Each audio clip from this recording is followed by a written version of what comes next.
Hello Maya, welcome to cine Puchakaya. ఇప్పుడు మన review అవ్వబోయే వెబ్ సిరీస్ నేమ్ వచ్చేసి పాతాళ్ లోక్ సీజన్ 2.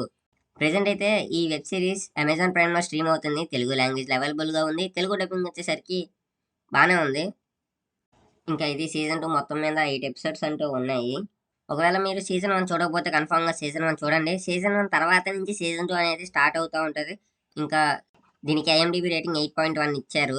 ఒకవేళ మీరు ఫ్యామిలీ మ్యాన్ టైప్ ఒక వెబ్ సిరీస్ చూడాలనుకుంటే మీరు ఈ వెబ్ సిరీస్ కన్ఫామ్గా చూడండి. మీకైతే ఇది నచ్చిద్ది కూడా. ఏంటంటే సీజన్ 1 కొంచెం వైలెంట్గా ఉంటుంది, కానీ ఏంటంటే సీజన్ 2లో అంత వైలెన్స్ అయితే ఏమి ఉండదు. ఈ వెబ్ సిరీస్ జానర్ వచ్చేసరికి ఇన్వెస్టిగేషన్ క్రైమ్ థ్రిల్లర్, అంటే సస్పెన్స్ కూడా ఉంటుంది. Investigation suspense crime thriller. ఇంకా సీజన్ 1 ఏంటంటే నార్మల్గా ఒక స్టోరీ ఉంటుంది. సీజన్ 2 వచ్చేసరికి సేమ్ క్యారెక్టర్స్, అంటే స్టోరీ అనేది వేరేలా ఉంటుంది. సీజన్ 1కి సీజన్ 2కి కొంచెం కూడా సంబంధం ఉండదు స్టోరీ విషయంలో అయితే. సీజన్ 1 ఏంటంటే నార్మల్గా ఎండ్ అయిపోతుంది. సీజన్ 2 కొంచెం వేరే చోట నుంచి స్టార్ట్ అవుతుంది. ఇంకా స్టోరీ విషయానికి వచ్చేస్తే స్టార్టింగ్ ఏంటంటే ఒక మర్డర్ జరిగింది ఒక బిజినెస్ మ్యాగ్నెట్. ఆ మర్డర్ ఎందుకు జరిగింది, ఆ మర్డర్ జరగడానికి కారణం ఏంటనేది మీరు ఈ వెబ్ సిరీస్ చూసి తెలుసుకోవాలి. అలాగే ఏంటంటే ఇక్కడ మన అన్సారీ అండ్ హాతిరామ్ చౌదరి వీళ్ళిద్దరికి ఏంటంటే 2 డిఫరెంట్ కేసెస్ ఉంటాయి.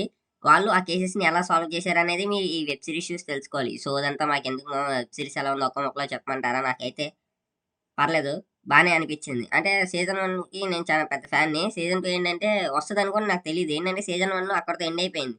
సీజన్ 2 ఏంటంటే నార్మల్‌గా ఇంకా స్టోరీ పరంగా వేరేలాగా తీశారు. ఎపిసోడ్ 1 ఏంటంటే జస్ట్ నార్మల్‌గా మర్డర్ దగ్గర నుంచి స్టార్ట్ అవుతా ఉంటది. ఒక 2 ఎపిసోడ్స్ దాకా మీరు చూడగలిగితే ఇంక తర్వాత నుంచి సీరీస్ అయితే చానా అంటే చానా గ్రిప్పింగ్‌గా ఉంటది. తర్వాత ఎపిసోడ్స్ మొత్తం. ఈ సీజన్ 2లో ఏంటంటే మాక్సిమం కొంచెం చానా వరకేంటంటే ఒక 50% దాకా గెస్ చేయగలుగుతాం.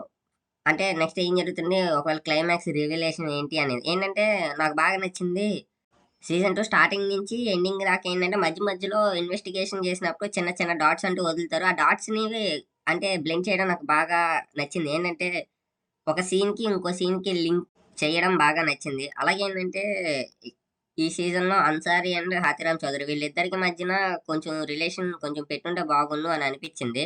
ఏంటంటే కొన్ని డెత్ సీన్స్ ఉంటాయి. అవైతే నార్మల్‌గా మనం గెస్ చేయగలుగుతాం. అంటే ఒక సీన్ వచ్చే ముందు దాకా మనకి ఆల్రెడీ అర్థమైపోతా ఉంటది. ఈ క్యారెక్టర్స్ లేసిపోతాయని. కొంచెం అక్కడ కొంచెం గెస్సింగ్‌గా ఉంది. ఇంకా ఈ సీరీస్‌ని ఫ్యామిలీతో వాచ్ చేయొచ్చా అంటే నేనైతే వద్దనే చెప్తా. సీజన్ 1లో ఏంటంటే కొన్ని కొన్ని సీన్స్ ఉంటాయి. అలాగే ఈ సీజన్ 2లో కూడా కొన్ని సీన్స్ ఉంటాయి. అంటే 18+ సీన్స్ ఉండవు. కానీ ఏంటంటే సెమీ 18+. కొంచెం ఫ్యామిలీతో అయితే ఇబ్బంది పడతారు. అలాగే ఏంటంటే తెలుగులో బూతులుంటూ ఉన్నాయి. ఈ సీజన్ 2 అనేది ఇక్కడితో ఎండ్ అయిపోయింది. అలాగే సీజన్ 3 ఉండిద్దా అంటే దీనికైతే కంటిన్యూషన్‌గా అయితే ఏముండదు. స్టోరీ ఏంటంటే ఇక్కడితో ఎండ్ అయిపోయింది. అంటే ఏంటంటే ఓపెన్ ఎండింగ్ ఇచ్చేసారు ఈ సీజన్‌కి. సీజన్ 3 ఉండొచ్చు. కానీ ఏంటంటే అది కూడా వేరే స్టోరీ అయ్యుంటదేమో అని అనుకుంటున్నా. ఇంకా మెయిన్ ఏంటంటే ఈ క్లైమాక్స్ ఒక 5 మినిట్స్ అలా ఉంటది. అది కొంచెం నాకు ఏదోలా అనిపించింది. అంటే అందుట్లో మన మెయిన్ లీడ్ యొక్క క్యారెక్టర్ ఏంటో చూపిస్తారు. కానీ ఏంటంటే నాకు కొంచెం ఏ చిరాకుగా అనిపించింది. ఎపిసోడ్ 1 ఏంటంటే స్టార్ట్ అవ్వడం కొంచెం నార్మల్‌గా స్టార్ట్ అవుతా ఉంటది. అంటే స్టోరీ వైస్. అలాగే ఏంటంటే ఇందులో కొన్ని కొన్ని డౌట్స్ అయితే ఉన్నాయి. అవి ఇంకా క్లియర్ అయితే అవ్వలేదు.